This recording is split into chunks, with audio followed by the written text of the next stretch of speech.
First Contact and Hidden Strengths. The Ziraxian Grand Admiral Vexthor stood motionless on the command deck of the inevitable Victory, his four compound eyes fixed on the holographic projection of the small blue planet rotating before him. 6 arms crossed over his chitinous chest in a gesture that his species recognized as contemplative disdain.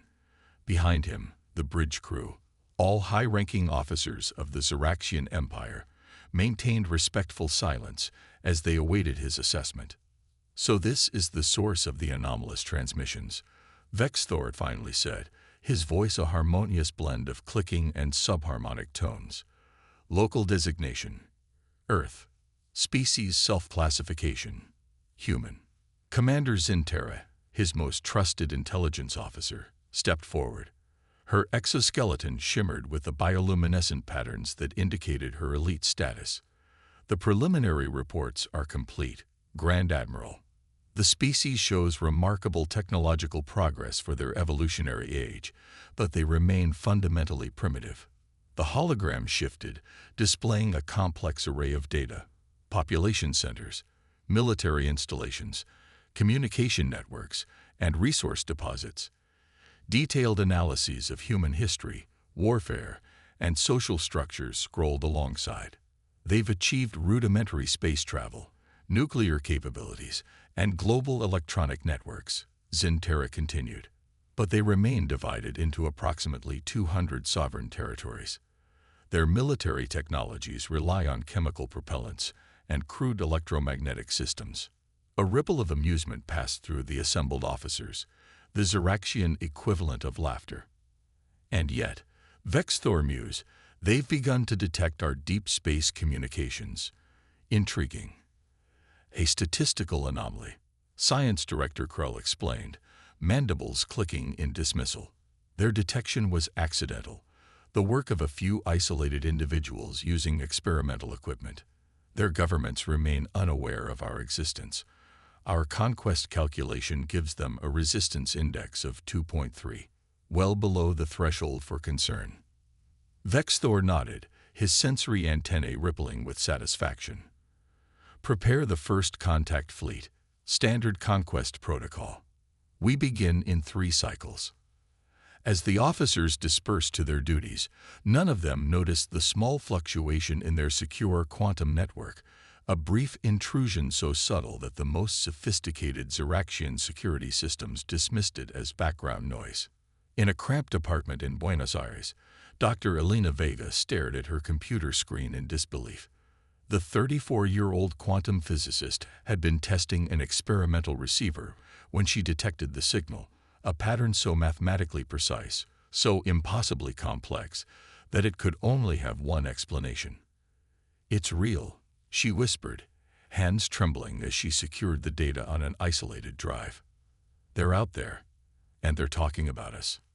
Elena knew what would happen if she went through official channels: endless bureaucracy, classification, probably dismissal of her findings. Instead, she reached out to a private network she built over years: scientists, engineers, and theorists who operated outside conventional institutions. People who could understand what she'd found and act quickly. Dr. Lu Wei, a communications specialist in Singapore, was the first to confirm her findings. Then came Amir Naderi, an Iranian cryptographer working in Canada. Within hours, a global coalition of brilliant minds began to form, all working in secrecy, all driven by the same terrifying realization: Earth was about to be visited, and the visitors were not coming in peace. 12 days later, the skies above Earth's major cities filled with massive ships, each the size of a small island, their hulls composed of a material that seemed to both absorb and reflect light, creating the impression of geometric voids against the blue sky. Panic erupted worldwide. Military forces mobilized. Stock markets crashed. Religious leaders proclaimed both the apocalypse and salvation. Governments struggled to maintain order as they attempted to establish communication with the alien vessels. Aboard the inevitable Victory, Vexthor observed the chaos with scientific detachment. "Notice how they scatter like prey creatures," he remarked to his officers. "Their communications have become chaotic. their decision-making centers paralyzed by fear, exactly as predicted. The first stage of the Conquest Protocol began with precise efficiency. Targeted energy pulses disabled major military installations across the planet. Communications networks were severed. Power grids failed. In the span of 6 hours, Earth's most advanced defense systems had been neutralized without the Ziraxians firing a single conventional weapon. Or so they believed. They're following a pattern, Elena explained to the 500 minds connected to her secure virtual meeting. Despite the global communications blackout, their network remained operational, running on systems that Elena and her colleagues had hastily developed based on their analysis of the alien transmissions. The attacks are methodical, targeting what they perceive as our command and control structures. But they're working from an incomplete understanding of our civilization. Amir's voice came through clearly from his basement in Toronto. They don't understand our redundancy, our chaos, our decentralization. They see it as weakness, but it's actually our strength, completed Dr. Imani Okoro, a Nigerian systems theorist. Their civilization is hierarchical, unified. They expect the same from us. They don't understand that humans thrive in chaos. The impromptu council quickly distributed tasks. Retired military personnel coordinated civilian resistance groups. Engineers repurposed commercial technologies for defense. Hackers developed systems to track and predict Ziraxian movements, all without governments or military leaders even being aware of their existence. On the 7th day of the invasion, the Ziraxians launched their ground forces, mechanized units designed to secure strategic locations, and begin resource extraction. The massive walkers, each standing 30 meters tall and armed with energy weapons that could vaporize a tank, marched from the landing ships with perfect synchronization. They expected minimal resistance. What they encountered defied their simulations. In Seattle, their walkers were disabled by a hastily assembled EMP device, constructed from repurposed microwave transmitters. In Johannesburg, their communications were jammed by a network of modified cell phone towers. In Mumbai, their sensors were blinded by reflective particles dispersed from crop-dusting aircraft. None of these countermeasures should have been possible, according to Ziraxian intelligence. The humans didn't have the technology or the organizational capacity to mount such a response, especially not after their command structures had been eliminated. Yet somehow, they were adapting. "We're hitting them where they don't expect it," said former Colonel James Martinez, addressing the growing resistance network from his cabin in the Colorado mountains. "But we need more than just defensive measures. We need to understand them better than they understand us." Elena nodded. "We've been analyzing their communication patterns, energy signatures, weapon systems. There's something interesting about their technology. It's incredibly advanced, but also rigid," said Liu Wei. "Their systems are powerful, but inflexible. They rely on perfect execution of predetermined protocols. They don't improvise." Martinez smiled grimly. "Then that's our advantage. Humans are messy, creative, unpredictable. We need to use that." The resistance developed a new strategy. Instead of trying to match the Ziraxians' technological superiority, they would exploit the gaps in their thinking. Small, independent resistance cells would operate without central coordination, using tactics that seemed irrational, even self-defeating, but which served to confuse the Ziraxians' predictive algorithms. On the bridge of the inevitable victory, Vexthor was growing concerned. The conquest was behind schedule. Resource extraction had barely begun. The human resistance was not following any known pattern of behavior. "This makes no sense," Science Director Krell insisted, mandibles clicking in agitation. "They have no central command. Their actions appear random, even counterproductive. Yet somehow they're managing to disrupt our operations. Their technology is primitive," Commander Zintera added, "but they're using it in ways our simulations didn't predict.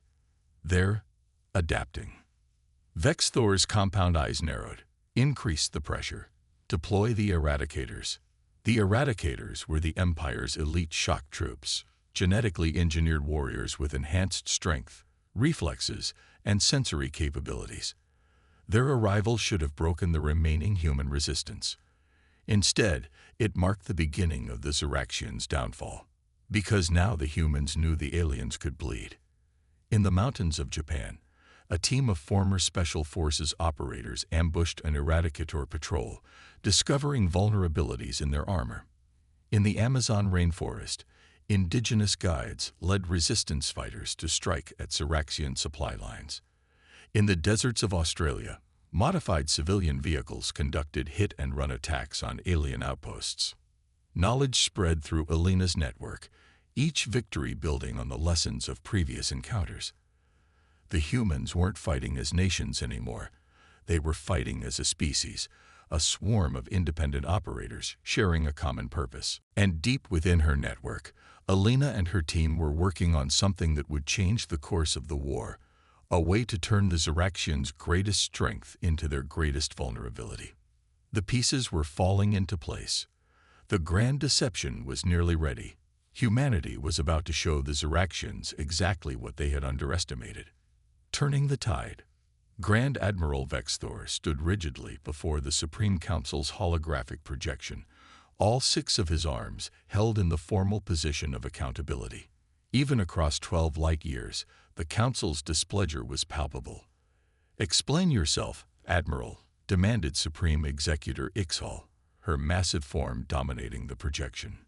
The Earth conquest should have been completed 30 cycles ago. Instead, we receive reports of unprecedented resistance. The most primitive adversary we've encountered in 800 years is somehow thwarting the might of the Ziraxian Empire. Vexthor suppressed a tremor in his secondary limbs. Supreme Executor, the humans are anomalous. Their technology is indeed primitive, but their application of it defies conventional analysis. They use inferior tools in ways our simulations cannot predict. "Excuses," hissed War Minister Krolvex. "Perhaps the problem lies not with the humans, but with your leadership." "I request additional forces," Vexthor said. "With sufficient numbers, we can overwhelm their resistance through sheer computational and material superiority." The council members exchanged glances, a subtle communication protocol that Vexthor wasn't meant to interpret. Finally, Ixhal spoke. "Your request is granted, Admiral. But understand this: failure is not an option. The resources of Earth will fuel our expansion into the galactic rim. If you cannot secure them, we will find someone who can."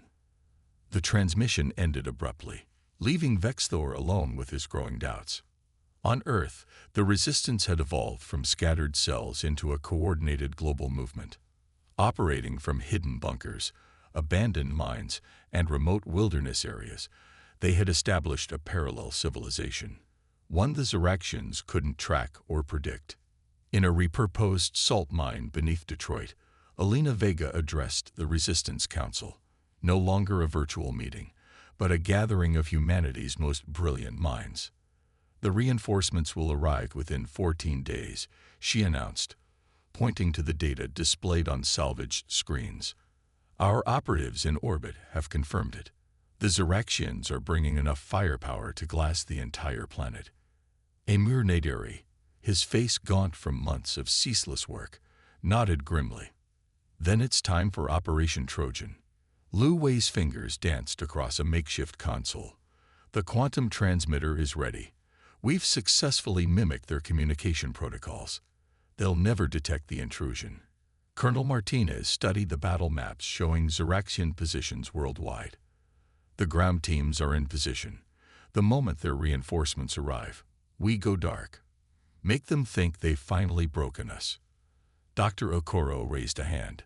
"There's a 93% probability this works as planned. But if it fails, we were doomed anyway," Alina finished. "But it won't fail, because the Ziraxians still don't understand what they're fighting." When the reinforcement fleet arrived, 30 ships even larger than the first wave, humanity seemed to finally break. Resistance communications ceased. Attack patterns stopped. For the first time since the invasion began, The Zeraxians' prediction models showed clear paths to victory. Vexthor should have been suspicious of the sudden change. But after months of frustration, the apparent collapse of human resistance validated his original assessment. They were primitive, after all. They had simply taken longer to subdue than expected. The Zeraxian forces moved into the final phase of conquest: systematic resource extraction. Massive processing centers were established on every continent. The human population would be relocated to controlled habitation zones where they would serve as labor until automated systems could replace them. But as the Zeraxians dispersed their forces to establish these extraction facilities, strange malfunctions began to appear in their systems. Minor at first: communications delays, sensor glitches, power fluctuations. Nothing serious enough to raise alarms, but together forming a pattern that should have warned them. "They're running the compromised protocols," Alina confirmed, watching the data stream into their command center. Every ship, every walker, every eradicator unit. The virus is spreading through their entire network. The virus wasn't software in the conventional sense. It was a carefully crafted set of quantum algorithms that infiltrated the Zeraxians' communications network, a deception so subtle it registered as normal system operations while gradually altering their fundamental programming. The Zeraxians had built their entire civilization on perfect, predictable systems. They couldn't conceive of deliberate imperfection, of humans introducing errors that appeared random but were actually precisely calculated to compound over time. Phase 2. Martins ordered. All teams, execute. Across the planet, resistance forces emerged from hiding. But instead of attacking the Zeraxians directly, they initiated a series of actions that appeared meaningless. Activating old radio towers, repositioning mirrors on mountainsides, releasing weather balloons carrying unusual payloads. Individually, none of these actions posed any threat. Together, they formed a planet-wide trigger mechanism. On the inevitable victory, alarm systems suddenly activated. Vexthor rushed to the command deck to find his officers in disarray. "What's happening?" he demanded. "Unknown, Grand Admiral." Commander Zentera replied, her usual composure shattered. "Our systems are. They're turning against us. Weapons powering down. Life support fluctuating. Navigation compromised." "Impossible," Vexthor hissed. "Run diagnostic protocols." "We're trying, but the diagnostic systems themselves are compromised." It's as if. She hesitated, mandibles clicking in distress. It's as if our entire network has been corrupted at the quantum level. Science Director Krell's voice rose in panic. "The humans. They've been infiltrating our systems for months. Those random attacks, the seemingly uncoordinated resistance, it was all a distraction." Before Vexthor could respond, the ship's main viewscreen activated independently, displaying a human face. Dr. Elena Vega. "Grand Admiral Vexthor," she said calmly. "By now you've realized what's happening. Your entire fleet has been compromised. Your weapon systems are under our control. Your life support systems will continue functioning only as long as we permit." Vexthor felt a sensation he had never experienced in his 300-year lifespan. "Fear. Impossible," he whispered. "Your species lacks the technology. What we lack in technology, we make up for in diversity of thought," Elena replied. "You see uniformity as strength. We see it as vulnerability. You built perfect systems that function exactly as designed. We built imperfect systems that can adapt and evolve." Around the world, Zeraxian ships began powering down. Walker units froze in mid-stride. Weapon systems deactivated. The mighty conquest force of the Zeraxian Empire stood paralyzed, defeated not by superior firepower, but by superior thinking. The terms of surrender were unprecedented in Zeraxian history. Their forces would withdraw completely from Earth. All knowledge of human defense systems would be purged from their databases. And most importantly, they would carry a message back to the Empire. Earth was not to be approached again. As the Zeraxian fleet departed, lumping away on minimal power that the humans had graciously allowed them to maintain.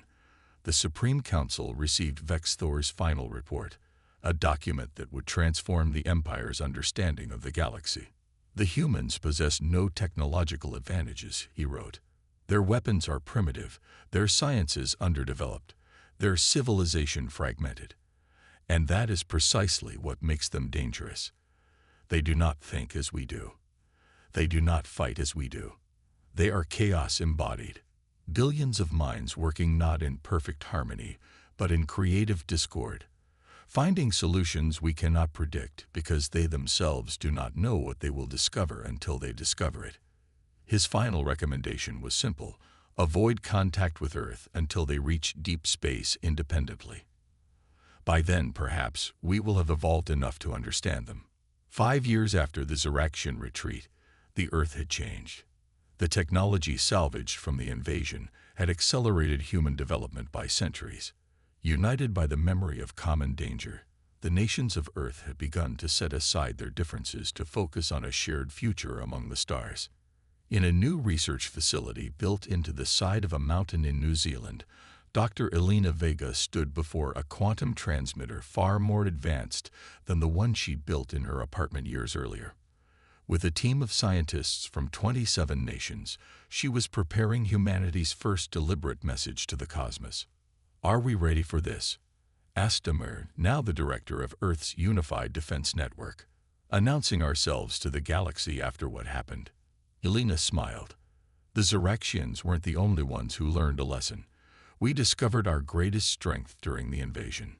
Not our weapons or our technology, but our diversity, our beautiful, messy, contradictory humanity." She activated the transmitter, sending humanity's message racing outward at the speed of light. It wasn't a message of defiance or warning, though it would certainly be interpreted that way by some who received it. Rather, it was an invitation and a gentle reminder. In this vast universe, those who underestimate the power of adaptation, creativity, and cooperative chaos do so at their own peril. Humanity was ready for the stars, not as conquerors like the Ziraxians, but as explorers, innovators, and survivors. The species that had turned back an empire by transforming weakness into strength was stepping onto the galactic stage, ready to show the universe exactly what they were capable of. And this time, no one would underestimate them.